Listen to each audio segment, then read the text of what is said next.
Welcome to another great episode of American Rifleman Television. There are a lot of new shooters out there today, and they don't know some of the basics.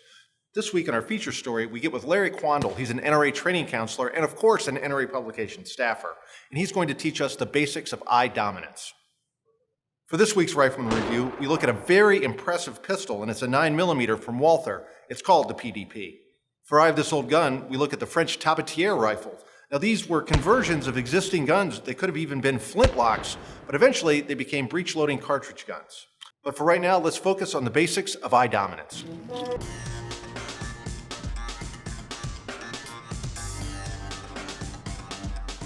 I'm Larry Quandahl. I'm here at the NRA range to talk to you about the benefits of using your dominant eye to shoot. Knowing your dominant eye and understanding that that's what you use to point at a target. Whether you're defending your life, hunting, just plinking or whatever, understanding that can make things a lot smoother and quicker to pick your target up.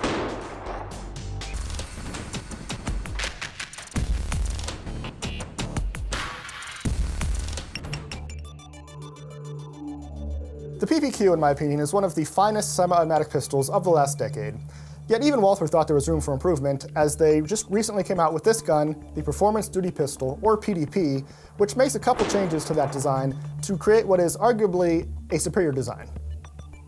At launch, the PDP is available in 3 versions. You have 2 full-size guns, one with a 4-inch barrel and one with a 4.5-inch barrel, as well as a compact version. And the example that we have here is the full-size gun with the 4.5-inch barrel. It's interesting the career a rifle can have. It can start off as a smoothbore French flintlock, then get rifled and converted to percussion, then become a breechloader, and then after that become really a frankly pretty cheap shotgun. I'm talking here about the Tabatiere. So the story of the Tabatiere doesn't just end with the end of the war between Prussia and France. No, these guns got converted in huge numbers. So what to do with them? Well, obviously sell them to the Belgians, because Belgium, and particularly around Liège, was a huge arms-making industry. So what the Belgians do is they cut these full-length military stocks down on these Tabatiere conversions. They trim the barrels back. They convert them to fire 12-gauge shot shells. And then they send them over to the States. And in order to make them sound a little bit more exotic, it's a marketing term, they call them Zulu shotguns.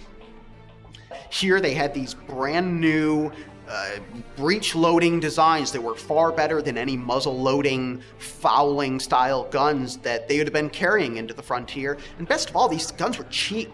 They could be had cheaply, they were very affordable.